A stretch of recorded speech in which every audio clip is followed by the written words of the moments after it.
कुमजा लिसिंग अनिगा कुनगोहमदोगी मे मरीदा MLA बुंगजागिन Walter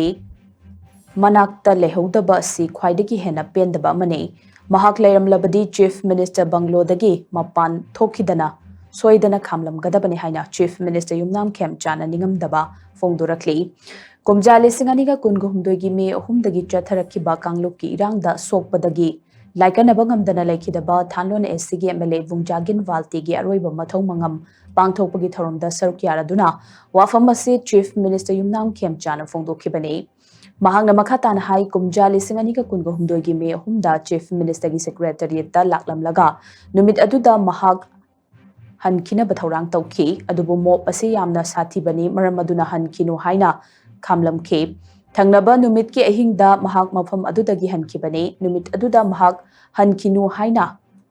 khamnabagi damak mahaki manakta lehodaba asi khwaidagi hena pendaba amani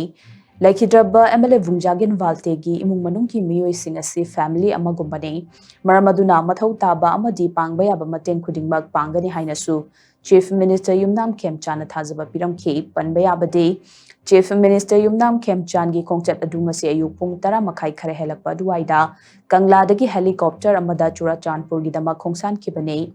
MLA Walte gi aroiba mathau mangam adunga se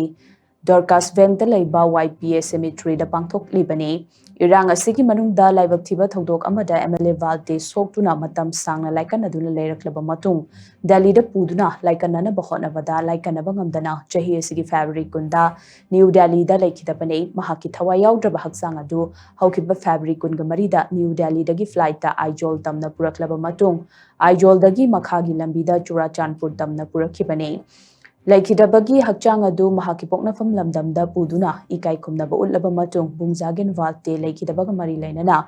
Jomi Coordination Committee na misi asigi achumba well fanghangadabani haiba yauna tongan ba demand kaya taladuna ngasi fawba aroiba mathong mangam pangthoktana Churachandpur District Hospital gi Mirial Sangda thamlakhibani On third circle pulle me Kangupi pinim chado evening dama satlage hai aina khame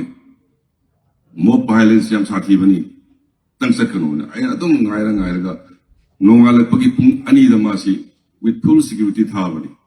ado aina nungai huda badi on that particular floor ai magi manakta le huda bagi ma chappa khama huda bado ai pusida khwai dagi ningam da bani oi ado ngasi du ai maru baltegi magi Taiwan badagi sakhi bagi function sida ai ngak ta su yauge aina lakpani ai ngasi yau phungjabase aduki matik ai laibu phaina kanje to aina asi mayam gi mamang da haijari pubaltegi family ai family gumbani magi tinar mamru mapang myam ai maru mapang gumbani aduna matam umbada aina angamba ay mating pangani